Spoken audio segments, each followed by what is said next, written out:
Hey, it's Jeremy with BuildASoil. I wanted to continue the video that I did from yesterday where we actually made this potting soil. We only made 10 gallons of it. And so you can see I've already used a lot of it. This is what the texture looked like after it sat for a day. It only had 1 gallon of water put into 10 gallons of soil. And you can see that it's got a little bit of moisture, enough to just slightly clump. But this is about how you get it out of the bag. It's definitely gonna need more moisture before we put our seeds in there. And so that's what we're gonna do over here. If you look in the tent, I've got 12 of these half-gallon containers, and the 13th one is right here. I'm gonna show you exactly how I put the soil in there because I put some grow stone in the bottom, and then I've got a couple little basic tricks to make sure that the seed doesn't wash away, the first time you water. And then the other thing that I'm gonna do today is because it is a good majority of peat moss, and peat is a little bit hydrophobic in the beginning, I'm gonna make sure that I use this Thermex 70 yucca. And the 70 is an indication of the Brix number on here because yucca extract is a little bit sweet. And it's also got saponin. It's a saponin extract basically. So while it's gonna provide some sugars to the microbes, it's also gonna help penetrate and moisten the soil so that it stays wet. We're gonna use a little bit of that, and then I'm gonna inoculate these seeds so that as soon as they germinate, they get into these beneficial microbes from Rootwise Microbe Complete. This has got your mycorrhizae, it's got your nitrogen fixtures, it's got phosphorus solubizers. It has a whole bunch of different species in here. In fact, if you were to look at probably 3 or 4 different products on your shelf and compare it to the label on here, you'd see that this would replace most of them. And this is the vegetative, this is the beginning one. We have one that geared a little bit more towards the end of the life cycle, towards flowering. So we're gonna start with the Rootwise Microbe Complete, and then to activate that a little bit faster, this is a liquid enzyme that is created by feeding these same species of microbes to produce the enzymes. So it just speeds up the reaction, kind of like putting lighter fluid on the fire. In any case, let me show you what I did. I'm hoping that you can hear me. I'm trying to talk loud because there's a whole bunch of fans on. I've got the oscillating fan up in the top, and I've got an exhaust fan, and I'll show you that in a later video. But for now, I've got this grow stone. They make a GS1, that's what this is. They also make one called Lift that's a little bit larger. Either way, what I'm trying to do is put a little bit of material in the bottom, whether it's lava rock, pumice, whatever you have, so that if I'd like to, I can bottom water in these trays, and that'll allow these plants to wick up moisture as they get bigger without having to water all the time from the top. Because this is in the warehouse, that'll enable me to maybe water before we leave for the day, and then that'll last all night without letting them run out of water in these half-gallon containers. So I'm gonna put, that was like a half handful, so I'm gonna put another handful in here. And the goal when I'm doing this is just to create a little bit of a platform on the bottom. And so if you look in there, you can see that it's flat across. And now I'm gonna stack the soil on top of that. So I'm just gonna grab the soil with my hands, fill it up. Now I'm not smashing the soil in here or anything like that. I'm just filling it up. Now I'm gonna fill it mostly full. Okay, now I'm gonna grab the sides.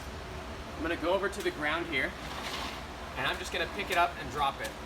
It's gonna flatten it out so that it's not leaning, because this is just a little grow bag, they're cheap. I try and reuse these so I don't waste plastic, but they are so easy to transplant from and compared to the little fabric pots. Now I like the fabric pots a lot. In fact, we're getting some new ones that I'll be talking about, but for now I had these on hand. They're very cheap and affordable, and it allowed me to just get this done today. So I shake it around, that dropped the volume of the soil a lot. Now I'm gonna add just a little bit more. And now when I go put my seed in, it's not gonna just get watered and sink to the bottom because I'm actually packing it a little bit like this. Now I'm gonna go through one more time when I put the seed in there, and I'm gonna show you that I actually tamp it down. But first I'm gonna water all of these and get them mulched up.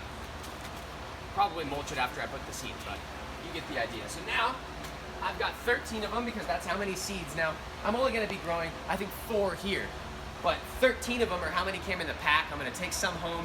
I'm not positive all of them will germinate. So this is just popping the whole pack, and that's what a lot of people do at home, so they can then pick from there. So I've got 13, and I'm gonna go ahead and treat the water right now. I've got 2 gallons of water over here. That should be more than enough.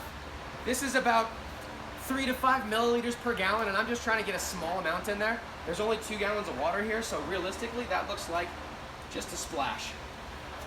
I like to just wipe up the bottle afterwards because this bottle will get pretty messy since it's so sweet and goopy like molasses. And then I'm gonna go ahead and stir so that I get this yucca in here. It'll kind of foam up and get soapy. I'll have you come over here and you can take a peek at that. So that's the saponin that comes from the yucca extract. Not to be confused with yucca. Yucca is a starchy maltodextrin type, or like a starchy powder that they use for cutting like coconut water powder and other things, where this yucca plant is the desert plant. It's really high in saponin. So now we've got all this water. It's nice and foamy. That's definitely going to help the peat moss get wet. And so what I'm going to do here is this is going to now evenly distribute these microbes really easily. So let's see here. This one, you can follow the directions in the back. Since I'm doing a very small amount of soil, I'm going to put a small amount per the volume of water and call it a day. If you're going to inoculate a cubic yard of soil or more, it would be best advised to follow the cubic yard rate. And you can also contact us for acreage rates, because it'll save you a lot of money if you follow the volume of soil method instead of the volume of water method. But right now, since I'm just doing a small amount, normally it'd be like a tablespoon for 5 gallons of water for an initial inoculation. There's 3 teaspoons, I think, in a tablespoon, so I'm just gonna do, you know, a teaspoon and a half, that kind of thing. So here we go. Go ahead and measure that. That is 1 teaspoon. There's almost 2 teaspoons. So that's getting it close to the maximum dose, so that I'm really gonna inoculate all of these as much as possible. I'm gonna sprinkle this in so that it evenly goes into the water. Okay, now one way to do this a little better would be to potentially separate these out from the yucca. I've not found a real reason to, but a lot of people like to get weird with their microbes, and you can actually put these microbes in water, put the enzymes in there, and let them sit for 15 to 30 minutes to pre-activate in the water, come to life. And then when you put them in your soil, they're already reared and ready to go now. We're basically overkilling this situation. There's not a lot of soil here. There's plenty of microbes. And so I'm not concerned with it at this application rate. I know that we're gonna be fully inoculated, and I'm gonna just get this in there right away. So there, I got the microbes in. And now on here, I'm gonna follow the per water as well, 3 to 5 milliliters per gallon. It says refrigerate after opening. It's a good idea because these will grow little scobies in here from the bacteria that jumps in. If that happens, it's probably just a little bit more active and not a problem, but you know, the OCD thing, it'd be nice to just keep it in the fridge, have it really clean looking every time you use it. It says 3 to 5 milliliters per gallon as far as every 2 weeks. And so on this first one, I'm gonna follow the dose to that. And I'm gonna do a little bit more than 5 milliliters. And this is the cup that I used last time, so there's a little bit of microbes in there. Now the enzymes are in. I'm gonna go ahead and stir it. Now you could just pour this on there, but it's gonna disturb the soil. I'm trying to get it evenly watered, and then I'm gonna go ahead and plant all these seeds. So if you bear with me, I've got our Chapin 1949 sprayer. It's my most popular model. It's actually for concrete, but what we use it because it's so durable. It doesn't break like all the plastic ones, and when you use minerals and oils and all sorts of stuff, it tends to hold up really well. I'm pouring slowly because it's got the yucca in there and I don't want it to foam up on me.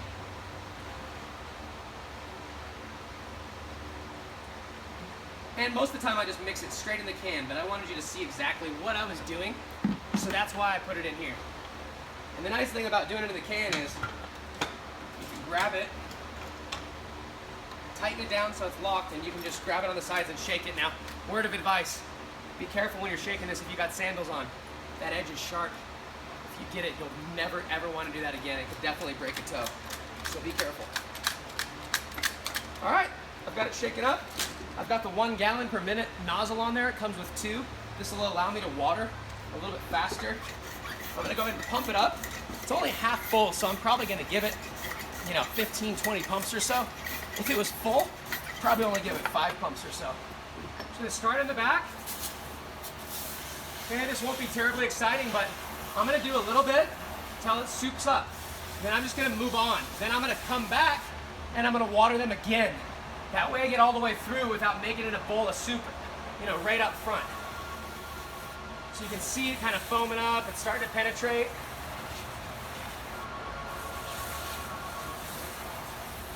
Okay, now if I were to dig under there right now, it would barely be wet, maybe 1 inch down. It's very deceiving because this sprayer is spraying pretty fine and this material is fairly dry because we didn't add much water.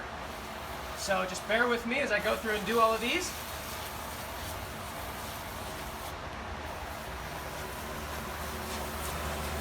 This will also help pack the soil down.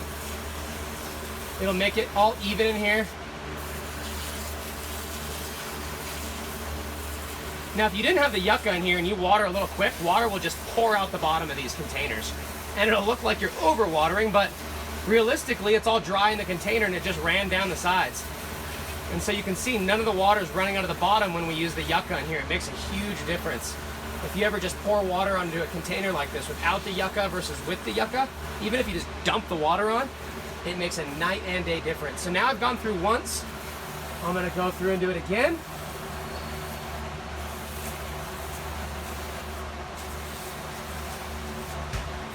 Make sure that everything gets nice and moist in here. I can always bottom water a little bit. Since these seeds are obviously gonna get popped in here brand new, there's not gonna be any roots. So it doesn't necessarily matter if it's, really moist all the way to the bottom, but I'd like to set myself up for success and get everything evenly moistened so that there's no dry pockets that suck the moisture out of the top. So I'm gonna do this probably 3 times just to make sure that I start to see a little bit of moisture coming out these holes down here. And that's why I'm going slow, is if you just wait until you see the moisture come out, even with the yucca, sometimes you've already overwatered. It's already too late. So since now I'm going back and forth and doing 3 different waterings, it'll really make sure that I don't overdo it. You can always add more water tomorrow. In fact, we're gonna water probably again once I get this mulch down. This is the barley straw mulch that comes from pre-inoculated with oyster mushrooms left over from the mushroom place down the street here that grows oyster mushrooms on organic substrate. So this straw has already been sterilized and inoculated, which is pretty cool. All right, I feel that's good enough for now. I'm gonna let that settle in for just a second. I'm gonna grab the seeds and we're gonna move on to the next step where I actually put little holes with my finger through all of them and put the seeds in. First, I want to let all this moisture percolate. If you come in here and look, you can see that the sapponin in there and the moisture, it's still percolating and it's just dropping down throughout the soil like that. It's deceiving, like I said, so I'm probably going to grab one of these here in a second and see how far the moisture's moved through. I think we hit the money. If you lift it, you can feel the weight and it should be a lot heavier than before. Now, I feel like it's moist and the moisture's moving all the way down. So let's move in here and see. Yeah, it's wet all the way down as far as I can dig. I'm confident that this is gonna be good. I don't see any water running out the bottom, so we didn't overwater. And as long as you take it slow like that, and like I said, err on the side of caution, you can add more water later. So that's gonna be of primary importance. Okay, looks like it's starting to pretty much settle out, so I can grab my seeds. The key thing with this is I just don't wanna bury them so deep that they have to struggle to pop through, and I don't want to put them so shallow that they dry out. So here's a couple of tricks we use to avoid that. Number 1, I pre-soaked the seeds in aloe vera. You don't have to use the aloe. It's been proven to kill any fungal issues or pathogens that may have been on the seeds, and so that's why a lot of people use some sort of pre-soak. If they're older seeds, fulvic acid, a few tricks to help them come out. In any case, now that I've got them pre-soaked, that means that they've absorbed enough water. If I were to just put the seeds in the soil and that top layer dried out, it may happen before these completely absorb enough water to germinate. That's why sometimes seeds will pop weeks later when you finally do a deep watering. So now that they're soaked for about 15 hours, I'd say so far, I'm gonna dump a little of this water out, and I've already pre-moistened the soil. The other trick is, I'm gonna put this mulch in. I'm not gonna do it very thick so the seed can pop through, but that mulch layer is gonna keep the top layer of soil moist. I'm gonna moisten the mulch layer, which it already comes a little bit wet from the bag, and that'll make sure that these seeds do not dry out, and that way I don't have to try and overwater them just to keep them wet. This mulch will keep it in there and keep us in the target zone. What I'm gonna do now is just dump a little bit of this aloe vera water out. The seeds will stay almost in the very bottom. Okay, they're already germinating. I see some tails, which is a great sign. I don't like them to pop within a few hours. Sometimes that means they're a little premature. If they've got a nice thick shell, it should take a little while for them to absorb and rip through. And so it's a good sign that we're just starting to see that. Okay, so now what I do personally, I've already got the microbes in there, is I just put my finger in and I put my finger down to about the bottom of the fingernail. That way I can come covered up and it's not planted too deep. Sometimes I'll get a little aggressive and go like an inch deep, and I've noticed that stunts the growth.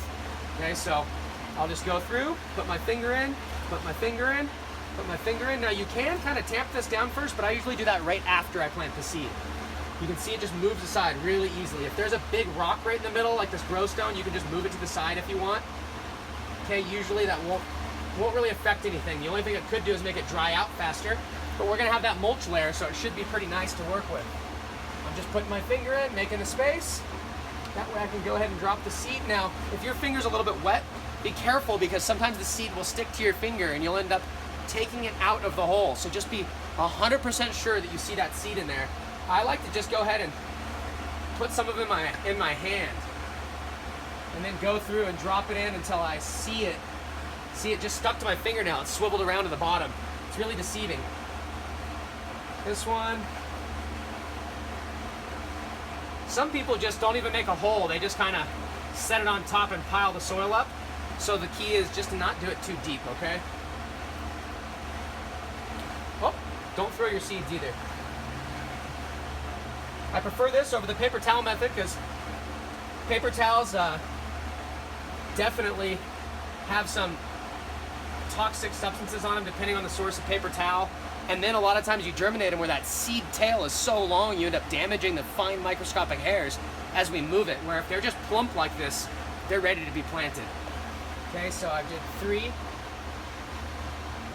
4, 5, 6, 7, 8, 9, 10, 11, 12. Now I've dropped them all in there except for the last one is a little green, a little premature. But man, I feel like they really hooked it up in this pack. I'm not too worried about it, and we'll see what happens with the 13th. Drop it in there. Now at home, I might label that one and say, hey, premature, just so I can keep an eye on it and see if it's any different. But in any case, now what I'm gonna do is go through and just bring the soil in like this around the seed. That way it comes in over the hole. Be careful not to lift that seed up or move it around from the center. I want it to stay right there. If you end up moving it on accident, it'll lower your confidence, and if you don't see seeds germinating, it's gonna make you wanna dig in there. And when you dig in there, you're probably gonna cause a problem. So just make sure you set it up right from the beginning, and you'll get all of them to germinate really well.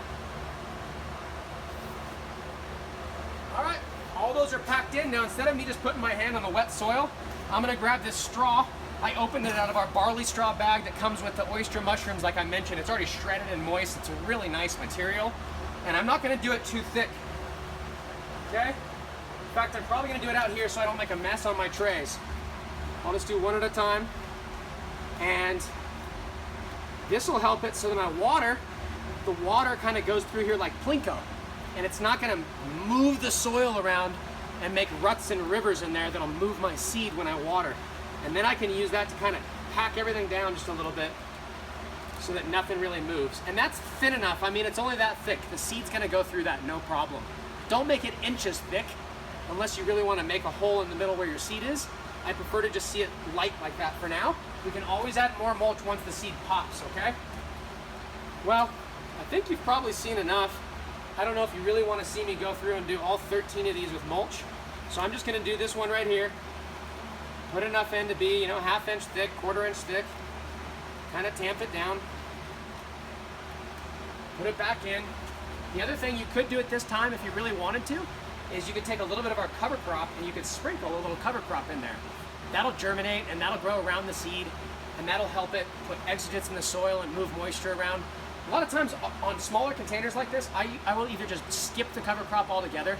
I'll do that in my final container, or I'll put the cover crop in a couple days after the seed germinates just to give it a head start and make sure that the cover crop stays kind of subservient in such a small container to the main crop. Right now, the last thing that I'm gonna do when I turn this video off is go ahead and mulch all of these, and then I'm probably gonna get this other grow tent going that's got the LED light in it instead of the CMH, and I'm gonna go ahead and transfer some of these over there. That way we even it out from the beginning.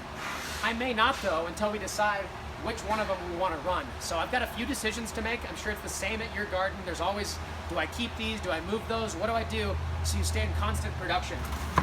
Like this is just a demo, so I'm trying not to overthink it, but I really want it to go well. So the last step is for me to take a little bit more of this water and to just water over the top of the mulch to make sure it really gets moist in that seed area and marries everything together.